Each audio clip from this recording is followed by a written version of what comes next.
Hello दोस्तों, तो बढ़ते हैं इस सीरीज के सेकंड एपिसोड की तरफ। एपिसोड की शुरुआत बिल्कुल वहीं से होती है। लुयान का एक्सीडेंट हो जाने के बाद हम देखते हैं कि वो नोवेल बुक खुद ब खुद ओपन हो गई। दूसरी तरफ मिली को कॉल आई जिसे पता चलता है कि लुयान को एक्सीडेंट होने की वजह से मीसिया हो गया है और उसे सिवाय अपनी वाइफ के और कोई भी याद नहीं। ये तो उस बेचारी के लिए बहुत बुरी खबर थी, मगर अगले ही सीन में वो लुयान के पास पहुँच आई, जो इसे देखते साथ कहने लगा कि हनी, तुमने आने में इतनी देर क्यों कर दी? मुझे तो लगा था कि मैं कभी भी तुम्हें दोबारा नहीं देख पाऊंगा। मिली कहने लगी, तुम पागल तो नहीं हो गए? तुम मुझे हनी क्यों कह रहे हो? पर लुयान उसकी एक नहीं सुनता। वो उसे जबरदस्ती हक कर देता है। कहने लगा कि प्लीज हिलो मत, तुम नहीं जानती मैं कितना ज्यादा डर गया था। मिली उसे खुद को छुड़ाते हुए हमें बताती है कि मैंने कहा था ना, मेरी लाइफ बिल्कुल नॉवल की तरह है। कुछ देर पहले तो मैं बहुत खुश हो रही थी कि अब मैं आजाद हो गई हूँ, लेकिन यहाँ मेरा फेक हस्बैंड ही अपनी मेमोरी खो बैठा है। इसके बाद मिली उसे सबकी पिक्चर्स दिखाकर उसे याद दिलाने की कोशिश करती है, पर लुयान को तो सिवाय अपनी वाइफ के और कोई भी याद नहीं। तभी वहाँ फिकाए आता है रोते हुए, जिसका दुख तो शायद सबसे बड़ा था। वो कहता है कि बॉस, मैंने तो आपके साथ सबसे ज्यादा टाइम स्पेंड किया, जबकि आपने मुझे भी नहीं पहचाना। उधर मिली हमें फिर से बताती है कि हाँ, ये बात सच है, मेरा हस्बैंड अपनी मेमोरी खो चुका है। पर जानते हो कि ज्यादा दुख की बात क्या है? उसे ये तो याद है कि मैं उसकी वाइफ हूँ, पर उसे ये नहीं याद कि मैं उसकी कॉन्ट्रैक्ट वाइफ थी, जो कि अब खत्म हो चुका है। लुयान को लगता है कि हम दोनों एक दूसरे से बहुत प्यार करते हैं और सिर्फ मौत ही हम दोनों को एक दूसरे से अलग कर सकती है। जहाँ फिकाए अपना रोना रो रहा था, वहाँ मिली भी रोते हुए कहने लगी कि मैं तो इस फिकाए से भी ज्यादा अनलकी हूँ। अभी अभी ही तो मेरी इस जेल से जान छूटी थी, पता नहीं मेरा क्या बनेगा। यहाँ डॉक्टर कहने लगा कि अगर और कोई मसला हुआ तो मुझे जरूर बताना। मिली को तो उन्हें देखकर उनमें चीफ जस्टिस नजर आने लगा, जैसे सिर्फ वही इसे इंसाफ दिला सकता है। वो करती भी कुछ ऐसा ही है। अगले ही सीन में उसने डॉक्टर को अपना जज बना लिया था, जिसे वो कहती है कि हमारी शादी सिर्फ कॉन्ट्रैक्ट मैरिज थी। आज हमारे बीच में डाइवोर्स हो जाती अगर ये एक्सीडेंट ना हुआ होता तो। उधर लुयान बोला कि सभी की शादी तो कॉन्ट्रैक्ट होती है, इसमें नई क्या बात है भला? इस पर मिली बोली कि मैं उस कॉन्ट्रैक्ट की बात नहीं कर रही, हम दोनों की शादी तो सिर्फ ब्लैक एंड व्हाइट पेपर्स तक थी। यहाँ तो लुयान उससे इस बात का सबूत मांगता है, जो कि मिली ने पहले ही खुशी में आकर पाट दिए थे, सिवाय अफसोस करने के और वो कुछ भी नहीं कर सकती। हाँ, लेकिन उसने एक और रीजन बताई कि इस कॉन्ट्रैक्ट मैरिज के बदले तुमने मुझे 30 मिलियंस दिए थे, जो अब मैं हर मंथ तुम्हें इंस्टॉलमेंट के थ्रू वापस दे रही हूँ। लुयान कहता है कि मैंने 30 मिलियन जरूर दिए थे, पर तुम्हारी एजेंसी को, और जाहिर सी बात है कि अब वो उनको वापस करने पड़ेंगे। बेचारी मिली बहुत बुरी तरह से फंस गई है। वो कहती है कि देखो, हम एक दूसरे से प्यार नहीं करते, तुम्हारा पहला प्यार तुम्हारी जोइन है, जिसका तुम बहुत टाइम से इंतजार कर रहे हो। वो कहता है कि मैं जानता हूँ मैंने बिजनेस पर फोकस करने की वजह से तुम्हें ज्यादा टाइम नहीं दिया, पर प्लीज ऐसी बातें तो मत करो। चलो हम दोबारा से शादी करते हैं और फिर से एक हैप्पी लाइफ स्टार्ट कर लेंगे, बिल्कुल इन्हीं मेमोरीज की तरह जो हमने पहले बनाई। मिली कहने लगी कि ये सब तो सिर्फ दादी को दिखाने के लिए था, पर उसकी इस बात का इतनी आसानी से भरोसा थोड़ी किया जा सकता है। उधर फिकाए ने भी इस बात का इतराफ कर लिया कि चाहे बॉस बहुत ज्यादा बिजी होते थे, लेकिन इसके बावजूद भी वो लंच और डिनर अपनी वाइफ के साथ करते थे। ये सारे गिफ्ट्स और ये रिंग मुझे बॉस ने ही ऑर्डर करने को कही थी अपनी वाइफ के लिए। चाहे ये दोनों घर से बाहर भी होते थे, तब भी इनका प्यार नजर आता था।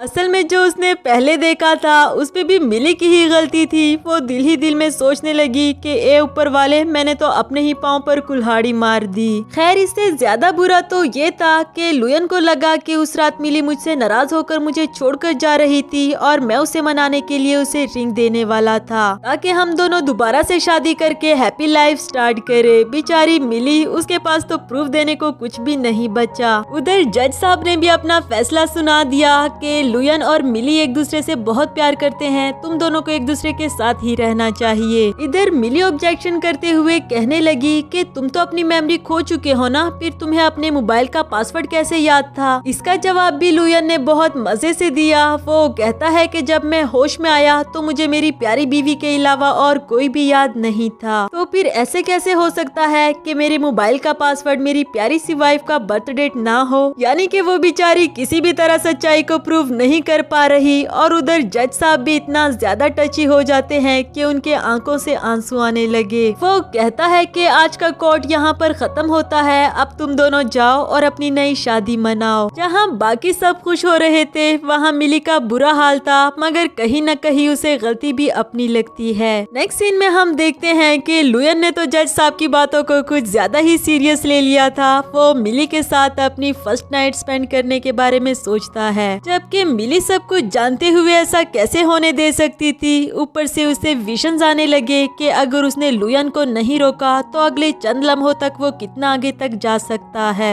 इस सब से बचने के लिए मिली को कोई और रास्ता तो नहीं मिलता, लेकिन वो लुयन के कुछ भी करने से पहले ही उसे किस कर देती है। इस पर लुयन भी हैरान होते हुए कहने लगा कि मुझे ऐसा क्यों लग रहा है कि तुम्हें वाइल्ड लव पसंद है, तो चलो फिर ऐसा ही सही। मिली बोली कि नहीं, बिल्कुल भी नहीं, मुझे वाइल्ड लव नहीं पसंद, बल्कि मैं खुद ही वाइल्ड हूँ। मैंने सिर्फ तुम्हारे पैसों की खातिर लविंग और केयरिंग वाइफ होने की एक्टिंग की थी, जबकि रियल में ऐसा बिल्कुल भी नहीं। नेक्स्ट सीन में मिली ने काफी हॉट ड्रेसिंग की थी। वो उसे कहती है कि मुझे स्मोकिंग करना, डांस करना, नाइट पार्टीज अटेंड करना बहुत पसंद है। ये क्वालिटीज मैंने तुम्हें पहले नहीं दिखाई। दिल ही दिल में वो सोच रही थी कि अब मैं भी देखती हूँ तुम मुझे कब तक लाइक करते हो। पर जिस तरह से वो इस शॉर्ट ड्रेस में अनकंफर्टेबल थी, ये देखकर लुयन भी दिल ही दिल में कहने लगा कि मैं भी देखता हूँ तुम कब तक बैड गर्ल बन सकती हो। मजे की बात तो ये थी कि मिली की ये वाली ट्रिक भी फेल हो जाती है, बिकॉज लुयन कहने लगा कि जो तुम्हें पसंद है वो मुझे पसंद है, चलो हम दोनों एक साथ अंदर जाकर एंजॉय करते हैं। बेचारी मिली तो बहुत बुरी तरह से फंस गई, बिकॉज इससे पहले उसने कभी भी कोई नाइट पार्टी अटेंड नहीं की और अब लुयन को दिखाने के लिए उसे अटेंड करनी पड़ेगी।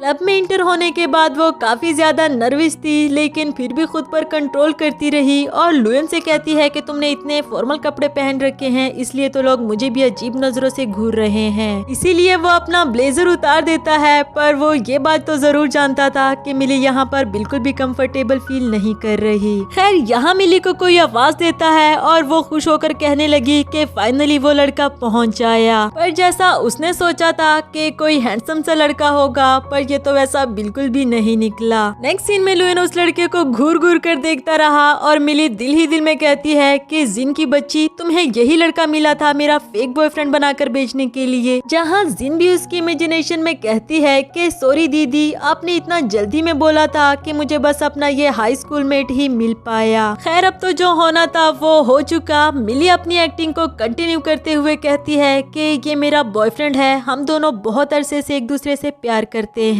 वो लड़का तो बेचारा कांपता रहा, ऊपर से जब लुयन ने उसे अपना इंट्रोडक्शन देने के लिए अपना कार्ड दिया तो उसके पांव तले तो जमीन ही निकल गई। और तो और वो फौरन से लुयन को सॉरी कहकर वहां से भाग जाता है और कहता है कि जिन ने मुझे आपका फेक बॉयफ्रेंड बनने के लिए जो पैसे दिए थे वो भी मैं जल्दी ही आपको वापस कर दूंगा। बेचारी मिली जो कि पहले से ही बहुत ज्यादा एम्बेरस थी, ऊपर से लुयन भी कहता है कि अगर तुम्हारा एंजॉयमेंट हो गया हो तो चले अब घर। साथ ही उसे अपना ब्लेजर भी पहना देता है जो कि वो बहुत पहले ही पहना देना चाह रहा था, लेकिन वेट करता है कि कब तक ये अपनी एक्टिंग को कंटिन्यू रख पाएगी। जाते जाते लुयन दिल ही दिल में सोच रहा था कि अब तो तुम मुझसे नहीं बच सकती, भला और क्या बहाने लगाओगी मेरे सामने। वैसे बड़े अफसोस की बात है, इसने मुझे कंपेयर किया भी तो ऐसे अजीबो गरीब लड़के के साथ। ये सारी बातें सोचते हुए जब वो पीछे मुड़ कर देखता है मिली को आवाज देने के लिए, तो उसने देखा कि एक लड़का उसे परेशान कर रहा था, उसे अपने साथ ड्रिंक करने के लिए कह रहा था। लुयन ये सब कुछ देखकर बहुत गुस्से में उसके पास आकर उसे जोर से किक कर देता है। कहता है कि तुमने किसकी इजाजत से मेरी वाइफ को हाथ लगाया,